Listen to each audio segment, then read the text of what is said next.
Moby Dick Chapter 51. The Spirit Spout.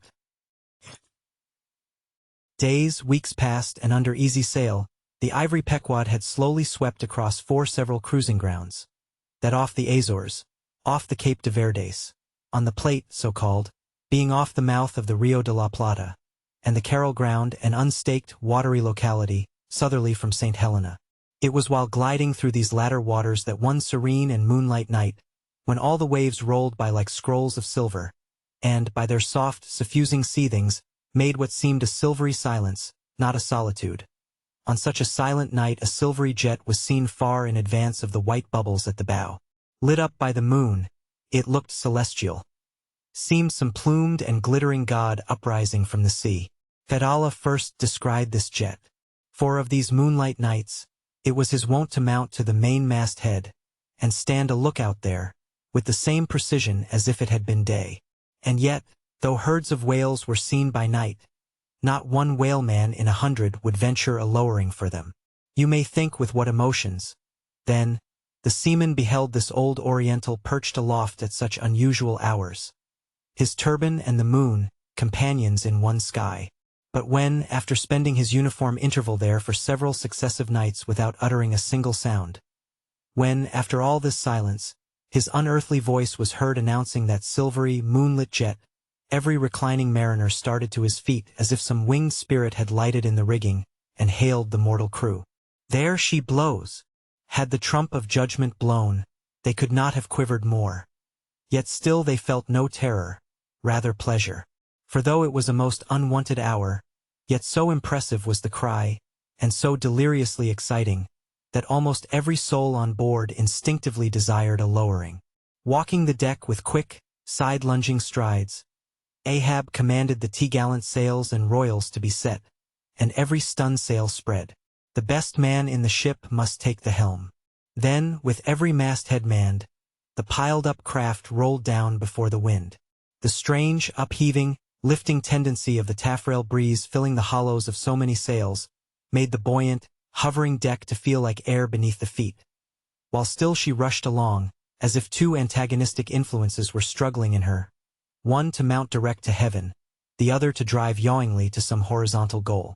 And had you watched Ahab's face that night, you would have thought that in him also 2 different things were warring. While his one live leg made lively echoes along the deck, every stroke of his dead limb sounded like a coffin tap. On life and death this old man walked. But though the ship so swiftly sped, and though from every eye, like arrows, the eager glances shot, yet the silvery jet was no more seen that night. Every sailor swore he saw it once, but not a second time. This midnight spout had almost grown a forgotten thing, when, some days after, lo! At the same silent hour it was again announced. Again it was descried by all, but upon making sail to overtake it, once more it disappeared as if it had never been. And so it served us night after night, till no one heeded it but to wonder at it. Mysteriously jetted into the clear moonlight or starlight, as the case might be. Disappearing again for 1 whole day or 2 days or 3, and somehow seeming at every distinct repetition to be advancing still further and further in our van. This solitary jet seemed forever alluring us on. Nor with the immemorial superstition of their race, and in accordance with the preternaturalness, as it seemed, which in many things invested the Pequod, were there wanting some of the seamen who swore that whenever and wherever descried, at however remote times, or in however far apart latitudes and longitudes, that unnearable spout was cast by one self-same whale, and that whale Moby Dick. For a time there reigned, too, a sense of peculiar dread at this flitting apparition, as if it were treacherously beckoning us on, in order that the monster might turn round upon us, and rend us at last in the remotest and most savage seas. These temporary apprehensions, so vague but so awful, derived a wondrous potency from the contrasting serenity of the weather, in which, beneath all its blue blandness, some thought there lurked a devilish charm, as for days and days we voyaged along, through seas so wearily, lonesomely mild, that all space, in repugnance to our vengeful errand, seemed vacating itself of life before our urn-like prow. But, at last, when turning to the eastward, the Cape winds began howling around us, and we rose and fell upon the long, troubled seas that are there. When the ivory-tusked Pequod sharply bowed to the blast, and gored the dark waves in her madness, till, like showers of silver chips, the foam flakes flew over her bulwarks. Then all this desolate vacuity of life went away, but gave place to sights more dismal than before. Close to our bows, strange forms in the water darted hither and thither before us, while thick in our rear flew the inscrutable sea ravens. And every morning, perched on our stays, rows of these birds were seen, and spite of our hootings, for a long time obstinately clung to the hemp, as though they deemed our ship some drifting, uninhabited craft, a thing appointed to desolation, and therefore fit roosting place for their homeless selves. And heaved, still unrestingly heaved the black sea, as if its vast tides were a conscience, and the great mundane soul were in anguish and remorse for the long sin and suffering it had bred. Cape of Good Hope, do they call ye? Rather Cape Tormentoso, as called of yore. For long allured by the perfidious silences that before had attended us, we found ourselves launched into this tormented sea, where guilty beings transformed into those fowls and these fish, seemed condemned to swim on everlastingly without any haven in store, or beat that black air without any horizon. But calm, snow-white and unvarying, still directing its fountain of feathers to the sky, still beckoning us on from before, the solitary jet would at times be descried. During all this blackness of the elements, Ahab, though assuming for the time the almost continual command of the drenched and dangerous deck, manifested the gloomiest reserve, and more seldom than ever addressed his mates. In tempestuous times like these, after everything above and aloft has been secured, nothing more can be done but passively to await the issue of the gale. Then captain and crew become practical fatalists.